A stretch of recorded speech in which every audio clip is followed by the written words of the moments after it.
Hello, dear students. Today we are going to enjoy one more story, How the Camel Got His Hump, from the book It So Happened, and this is for class 8 students. आप लोगों ने देखा है जो camel होता है इसके back में एक हम्प होता है जिसे हम हिंदी में कुब्बड़ कहते हैं। तो ये स्टोरी में हम ये पढ़ेंगे कि कैमल की जो हम्प है वो कैसे आई, उसे ये कुब्बड़ कैसे मिला। In the beginning, when the world was new and the animals were just beginning to work for man, there was a camel and he lived in the middle of a howling desert because he did not want to work.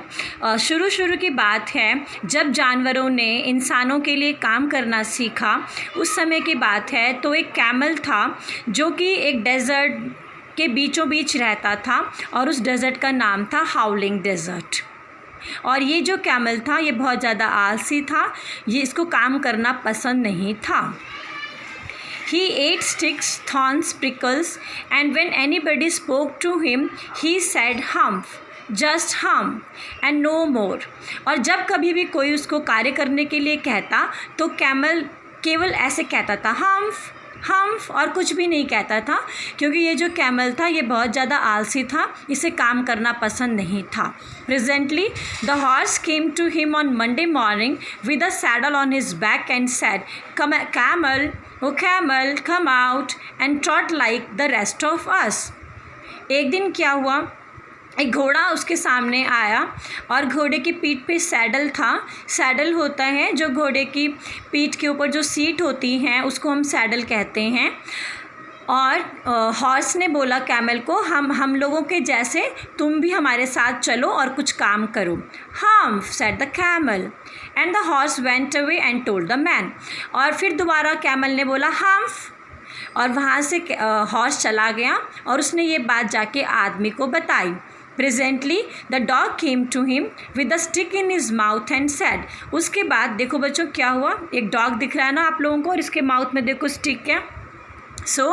थोड़ी देर बाद एक dog आया और उस dog के mouth में stick था और उसने भी कैमल को बोला आओ मेरे साथ आओ और तुम भी काम करो, कुछ स्टिक्स को लेके चलते हैं उस आदमी के लिए। लेकिन कैमल ने फिर बोला humph, camel O camel and come and fetch and carry like the rest of us. Dog ने भी बोला कैमल हमारे साथ आओ और जैसे हम लोग काम कर रहे हैं, हम सामान लेके जा रहे हैं, तुम भी हमारे साथ सामान लेके जाओ।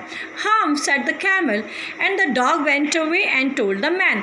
और दोबारा कैमल ने बोला हम्फ और डॉग वहाँ से चला गया और उसने आदमी को जाके पूरी बात बता दी कि कैमल बहुत आलसी है, वो कुछ काम नहीं करना चाहता। Presently the ox came to him with yoke on his neck and said, "Camel, oh camel, come and plow like the rest of us." उसके बाद एक बैल आया और उस बैल के कंधे में या नेक में योक था। योक होता है हल चलाने के लिए जो लकड़ी का फट्टा या लकड़ी की कोई चीज़ होती है जो हम रखते हैं जिससे हम हल को बांधते हैं। और उसने बैल ने कहा आओ और हमारे तरह तुम भी हल लगाओ। लेकिन फिर कैमल ने बोला humph and the ox went away and told the man. और उसी प्रकार ऑक्स भी वहाँ से चला गया और उसने आदमी को बताया कि ये जो कैमल है इसने हमारा कहना नहीं माना और इसने हमारे साथ हल लगाने का कार्य भी नहीं किया। At the end of the day man called the horse, the dog and the aux together and said, "Three, I'm sorry for you, but that hump thing in the desert can't work, or he would have been here by now. So I am going to leave him alone and you must work double time to make up for it." अब उसके बाद देखो क्या हुआ, इन तीनों को इस आदमी ने बुलाया। कौन कौन है, डॉग, हॉर्स एंड ऑक्स। और फिर इस आदमी ने इन तीनों को बताया कि वो जो कैमल है वो बहुत ज़्यादा आलसी है, वो तुम लोगों जैसे काम नहीं कर सकता, उसको मैं यहाँ डेज़र्ट में ही छोड़ दूँगा और तुम मेरे साथ चलो और तुम लोगों को अब दुगना काम करना पड़ेगा। तो बेटे जैसे हॉर्स होते हैं, ऑक्स होते हैं, डॉग होते हैं, ये मैन के सबसे अच्छे यूज़फुल एनिमल्स होते हैं। आज तक भी ये हम लोगों को बहुत ज़्यादा हेल्प करते हैं, हमारी सामान यहाँ से वहाँ ढोते हैं। तो अब इस आदमी ने कहा कि कैमल को तो मैं इसी डेजर्ट में छोड़ दूंगा, उसको अपने साथ लेके नहीं जाऊंगा, और तुम्हें मैं अपने साथ लेके जाऊंगा क्योंकि तुम लोग अच्छे हो, लेकिन तुम लोगों को काम डबल करना पड़ेगा। जो काम अब कैमल ने नहीं किया है उसकी भरपाई करने के लिए तुम्हें काम डबल करना पड़ेगा। So I am going to leave him alone and you must work double time to make up for it। और उसने जो काम नहीं किया है उस काम की भरपाई के लिए तुम लोगों को काम डबल करना पड़ेगा। That made the three very angry and they held a panchayat on the edge of the desert and the camel came chewing cud and laughed at them। Then he said, "Humph!" And went again. और जब ये तीनों पंचायत कर रहे थे क्योंकि इनको उस आदमी की बात का बहुत बुरा लगा कि हमने काम किया और फिर भी अभी हमसे काम दुगना करवाना चाहता है, और वो जो कैमल है आलसी, उससे कोई कुछ नहीं कह रहा। तो जब ये इस प्रकार की बातें कर रहे थे, दोबारा कैमल इनके पास आया और उसने इनकी निंदा करते हुए, इनका मजाक बनाते हुए हम्फ कहा और वहाँ से चला गया। Presently there came along the djinn who was in charge of all the desert, rolling in a dust of cloud। अचानक वहाँ पे मिट्टी के बादल आने लगे, मिट्टी का गुबार आने लगा, मिट्टी से बना हुआ गुबार आने लगा। ऐसे लगा मिट्टी का बादल आ रहा है, और एकदम से इन तीनों के सामने एक जिन प्रकट हुआ। तो वो जो जिन था वो डेजर्ट का मालिक था, वो पूरे डेजर्ट की देखभाल करता था। ये देखिए स्टूडेंट्स कैसे ये जिन आया हुआ है और ये तीनों अब इसको कंप्लेन कर रहे हैं। और ये जिन जो है जब ये आया तो मिट्टी का गुबार इसके साथ आया, मिट्टी का बादल इसके साथ आया, क्योंकि जो जिन लोग हैं जब ये आते तो इस प्रकार का करिश्मा होता है और तभी ये लोग फिर प्रकट होते हैं। Djinn of all desert said the horse, is it right for anyone to be idle. अभी उस घोड़े ने कहा कि जिन तुम तो पूरे डेजर्ट के मालिक हो, और तुम ही हमें बताओ क्या ये अच्छी बात है कि कोई इंसान आइडल रहे। आइडल का मतलब होता है काम ना करना, खाली बैठना। क्या ये किसी के लिए भी ठीक है कि वो काम ना करे और खाली बैठा रहे? सर्टेनली नॉट, सेड द जिन। और जिन ने कहा नहीं, ये तो बहुत गलत है, हमें काम ज़रूर करना चाहिए, खाली बैठना गलत है। Well said the horse, there is a thing in the middle of your desert with a long neck and long legs and he has not done a stroke of work since Monday morning, he won't trot. उसके बाद घोड़े ने बताया कि तुम्हारे desert के बीच में एक प्राणी रहता है जिसकी लंबी गर्दन है और उसकी लंबी लंबी टांगें हैं, और उसने मंडे से लेके आज तक थोड़ा सा भी काम नहीं किया। स्ट्रोक ऑफ वर्क का मतलब थोड़ा सा भी काम नहीं किया, even a little bit of work भी उसने नहीं किया है। और ही वॉन्ट ट्रॉट, और वो तो वहाँ से चलता भी नहीं है, मतलब उसको चलना फिरना भी पसंद नहीं है, काम करना भी पसंद नहीं है।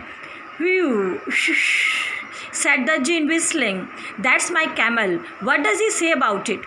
और उसके बाद सीटी बजाते हुए जिन ने कहा वो तो मेरा कैमल है, वो तो मेरा ऊँट है। तो जब तुम लोगों ने उससे ये बात कही तो उसने क्या कहा? he says humph and he won't plow, said the ox। उसने कहा humph और उसने कहा कि मैं हल नहीं लगाऊंगा। very good, said the gin, I'll hump him if you will kindly wait a minute। और उसके बाद जिन ने कहा ठीक है, मैं बताता हूँ उसको हम्फ क्या होता है, अगर तुम थोड़ा मिनट वेट करो तभी मैं उसको सबक सिखा के आता हूँ कि हम्फ होता क्या है। The djinn rolled himself up in his dust cloak. बेटा क्लोक होता है कोट। तो दोबारा से जिन ने मिट्टी की तरह गुब्बार वहाँ पे आया और जिन वहाँ से गायब हो गया। and took a walk across the desert and found the camel looking at his own reflection in a pool of water।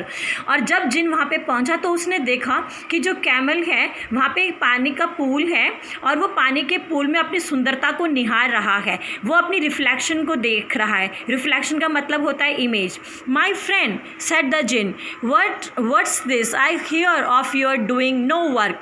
जिन ने कहा मेरे दोस्त, मैं सब लोगों से सुन रहा हूँ कि तुम कुछ काम नहीं करते। The jinn sat down with his chin in his hand while the camel looked at his own reflection in the pool of water। और जिन चिंता में था और कैमल से बातें कर रहा था, लेकिन फिर भी जो कैमल है वो पानी में अपनी सुंदरता को निहार रहा था। You have given the 3 extra work since Monday morning, all on account of your idleness, said Jinn। And then he went on thinking with his chin in his hand. और उसके बाद जिन ने कैमल को बताया कि मंडे से लेके तुमको रोज़ काम दिया गया लेकिन तुमने कभी कोई काम नहीं किया। और ये कहते कहते जिन सोच रहा था। Humph, said the camel, I should not say that again if I were you, said the jinn. You might say it once too often. I want you to work. और जब जिन ने कैमल को समझाया कि तुमको इस प्रकार की बात नहीं करनी चाहिए, तुम्हें हम्फ नहीं बोलना चाहिए, तुम्हें ये कभी कभी बोलना चाहिए, मैं चाहता हूँ कि तुम कुछ काम करो। And the camel sad humph again, और दोबारा कैमल ने हम्फ कहा, हम्फ, दोबारा कैमल ने ऐसे कहा। But no sooner had he said it then he saw his back that he was so proud of puffing up into a great big hump. और जैसे ही कैमल ने दोबारा हम्फ कहा उसने देखा कि जो उसकी कमर है वो धीरे धीरे सूज रही है, धीरे धीरे वो पफ हो रहा है, धीरे धीरे उसमें स्वेलिंग आ रही है और वहाँ पर एक हम्प बन गया, उसकी कमर के ऊपर एक हम्प बन गया। जिस कमर की सुंदरता पे उसको प्राउड था, फ़क्र था, अब उस कमर के ऊपर एक हम्प है। Do you see that, said the djinn, that is your own hump that you have brought upon your own self by not working. उसके बाद जिन ने कहा जो ये तुम्हें दिखाई दे रहा है तुम्हारे पीठ के ऊपर, ये तुम्हारा हम्प है और ये तुम्हारे खुद के आलसपन के वजह से आया है, तुम्हारा निकम्मेपन के वजह से आया है क्योंकि तुमने कुछ काम नहीं करा। Today is Thursday and you have done no work since Monday. आज थर्सडे हो गया और तुमने मंडे से कोई काम नहीं किया, जब से और जानवरों ने काम करना शुरू किया है मंडे से, लेकिन तुमने कोई काम नहीं किया और आज थर्सडे हो गया। Now you are going to work, और अब तुम्हें काम करना पड़ेगा। How can I, said the camel with this hump on my back. अब कैमल ने कहा मैं कैसे काम करूँ, मेरे पीछे तो पीठ के पीछे ये हम्प बन गया है, अब मैं कैसे काम करूं। That has a purpose, said the djinn. Djinn ने कहा इस हम्प का कोई उद्देश्य है, कोई पर्पस है। All because you miss those 3 days, you will be able to work now for 3 days without eating because you can live on your hump and don't you ever say I never did anything for you. और उसके बाद उसको बताया कि ये जो hump है अब इसी की वजह से तुम बिना खाए पिए 3 दिन काम करोगे और उसके बाद तुम कभी ये मत कहना कि मैंने तुम्हारी मदद नहीं की। अब ये हम्प ही तुम्हें इतने दिनों तक काम करवाएगा, अब तुम्हें प्यास भी नहीं लगेगी और बिना खाने के तुम काम कर पाओगे। And the camel went away to join the 3 and from that day to this camel always wears a hump. फिर कैमल उन तीनों के साथ गया और काम करने लगा। आज तक भी कैमल के शरीर के ऊपर एक हम्प है, लेकिन अभी भी जो उसने 3 दिन काम नहीं किया उसकी भरपाई नहीं हो पाई, वो दिन रात काम पे लगा रहता है। लेकिन अब हम उसके हम्प को हम्प नहीं कहते, हम्प कहते हैं ताकि उसकी फीलिंग्स को उसको बुरा ना लगे। So students, now you have come to know why this camel has hump. ये रहस्य है कैमल के हम्प आने का। I hope you like the story. Thank you.